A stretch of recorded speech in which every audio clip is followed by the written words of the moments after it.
Video ini akan menjelaskan tentang materi dinamika rotasi. Dalam kehidupan sehari-hari, kita sering menjumpai, menemukan, bahkan kalian sendiri melakukannya. Nah, salah satunya adalah orang membuka roda kendaraan, yaitu mobil misalnya, menggunakan kunci L, ya. Dan kita juga sering melakukan kegiatan yaitu membuka dan menutup pintu, ya, membuka dan menutup pintu. Nah, kegiatan-kegiatan yang kita lakukan di sini, ya, sering kita jumpai di sekitar kita. Sebenarnya secara tidak langsung kita sudah melakukan penerapan konsep fisika dalam kehidupan sehari-hari. Ya, sederhana sekali. Pintu bisa membuka dan menutup. Baut bisa diputar menggunakan kunci L. Nah, tentu pertanyaan bagi kita adalah, apa yang menyebabkan pintu bisa membuka dan menutup, baut bisa berputar, baik membuka maupun bautnya menutup, ya.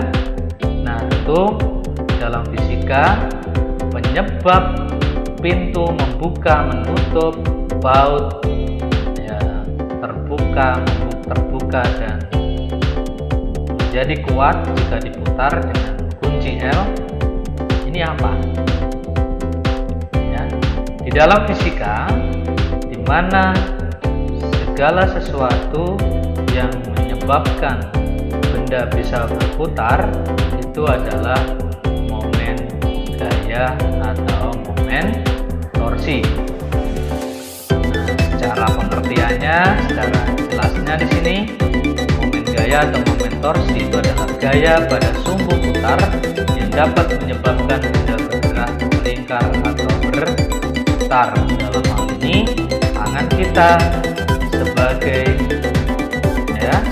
gaya yang bisa mendorong atau menarik pintu sehingga pintu bisa berputar pada porosnya, yaitu engsel.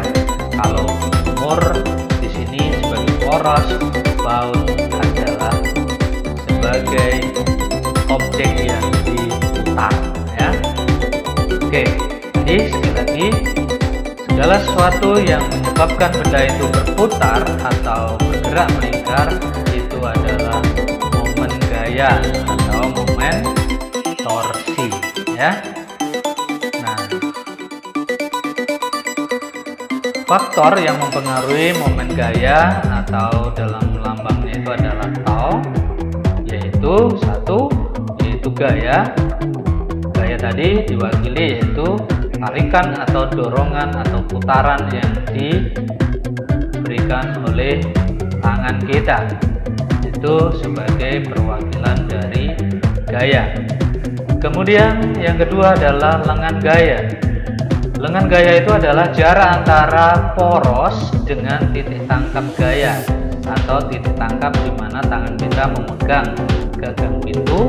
Porosnya itu adalah engsel, berarti lengan gaya itu jarak antara engsel dengan pegangan pintu yang kita tarik. Yang ketiga itu adalah sudut antara gaya dan lengan, ya, dimana sudut ini sangat menentukan kemudahan kita dalam membuka atau menutup pintu, ya. Makin tepat cara kita membuka pintu, maka pintu akan mudah untuk diputar, membuka atau menutup. Secara perumusannya, kita bisa merumuskannya dengan gambaran seperti berikut. Yaitu di sini saya gambarkan ada baut yang diputar menggunakan kunci pas, kemudian gayanya diletakkan di ujung dari kunci pas.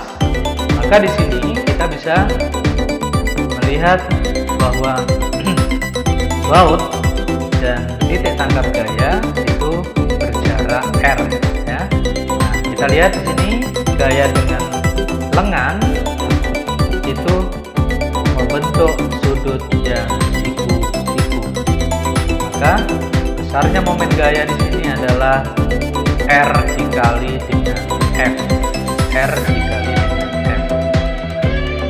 Yang kedua, apabila gaya yang kita berikan terhadap lengan ini membentuk sudut tertentu atau sudut alfa atau theta, maka gaya yang diberikan ini tidak maksimal.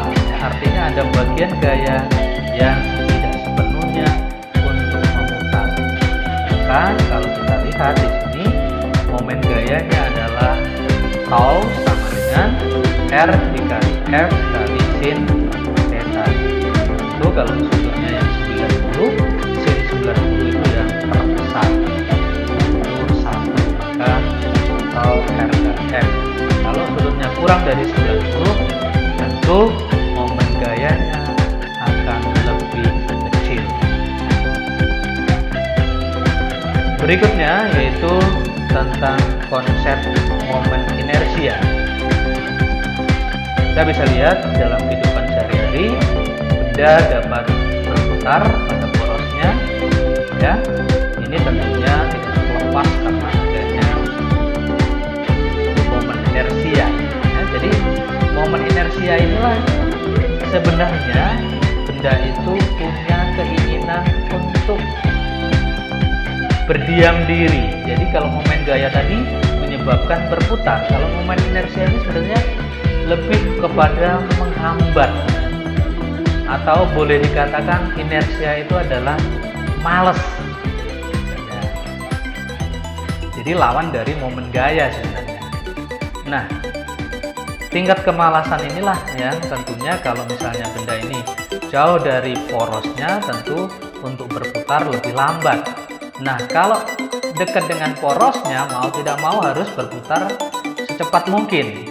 Nah, ini ya, ini konsepnya. Nah, sebenarnya momen inersia itu apa? Yaitu sebagai kelembaman atau kemalasan suatu benda untuk berputar pada porosnya, atau dapat dikatakan sebagai ukuran kesukaran untuk membuat benda berputar atau bergerak melingkar ya. Secara matematikanya dirumuskan I sama dengan mr kuadrat, di mana I adalah momen inersia, R itu jari-jari, jarak antara massa dengan poros, M itu adalah massa benda atau partikel ya. Apa hubungan momen gaya dan momen inersia? Secara hubungan momen gaya dengan momen inersia, tau itu sama dengan I kali alfa. I tadi adalah inersia, kemalasan. Jadi tau sendiri itu adalah menyebabkan benda itu berputar ya, berputar. Jadi kalau kita lihat di sini, semakin I-nya besar, maka nanti suatu benda untuk berputar percepatannya semakin kecil ya. Jadi malas bergerak atau berputar ya. Dimana tau tadi adalah momen torsi atau momen gaya, kemudian I adalah momen inersia, alfa itu percepatan sudut. Nah, momen gaya atau momen torsi itu merupakan besaran vektor, jadi kita bisa menentukan dengan cara yaitu menggenggam tangan kita. Jadi jempol itu arah torsi, 4 jari menunjukkan arah rotasi, sehingga dapat disimpulkan kalau misalnya gaya itu atau momen gaya itu diputar berlawanan arah jarum jam, itu tandanya positif. Searah jarum jam, momen torsinya itu negatif. Nah, ini konsep yang bisa kalian pahami dari video tutorial ini, dan untuk lebih mendalaminya kalian bisa mempelajarinya di modul berupa teks.